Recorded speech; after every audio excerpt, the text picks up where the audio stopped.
Hey everybody, Kimberly here, greetings from your Living Light Coach.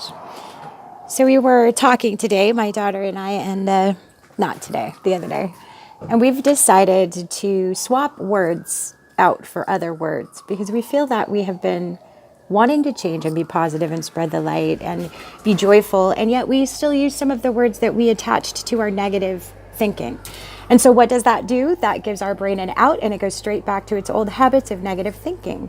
So knowing this, what we've done is found the words in our life that trigger us, that make us think bad thoughts, not bad, but that make us go down a little negative spiral. Because what we are is, okay, so imagine a stick that has been tied in the middle by a string or a wire, and it's just hanging there in perfect balance, right? You got this thing and it's just a stick on a string in the wind. And every time something comes along and blows the stick, right, it could get out of balance, or something could go, a bird whizzing past it, send it into a spin, whatever. It's an uncomfortable thing. We don't want to be that way. So we want to love ourselves so that we can treat ourselves kinder, right? If we remember that we are our first responsibility to love and nurture ourselves, then we will treat ourselves kinder by not using words that offend us, right? It seems silly to have it the other way, and yet that's the habit way, that's the ego way, the way of the flesh and the world. So what we're trying to do now is take the words that offend us, that we've used in a negative way before, and turn them into a positive, because we're all about spinning straw into gold. Take that negative, turn it into a positive. So some of the words, right, for us that were triggers were things like worry. That's a really icky word. So instead of worry, say I care.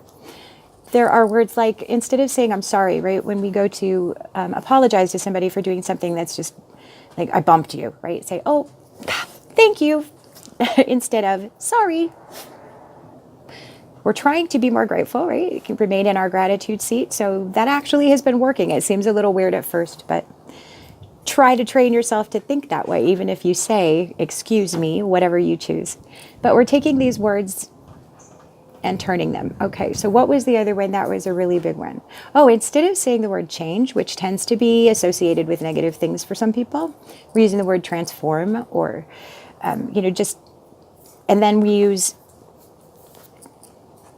oh gosh, there are a lot of them. We're going to actually make a list and post them on the blog. So just be aware of what you're saying that reaffirms the old way, that reaffirms your negative thought processes. See if you can't catch yourself so that you can put something else in its place.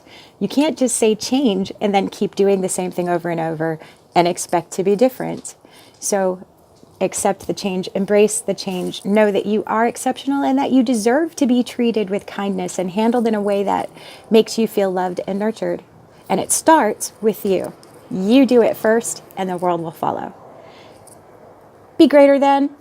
Spread the light and peace. Mwah. Have a wonderful day, everybody. We'll see you soon.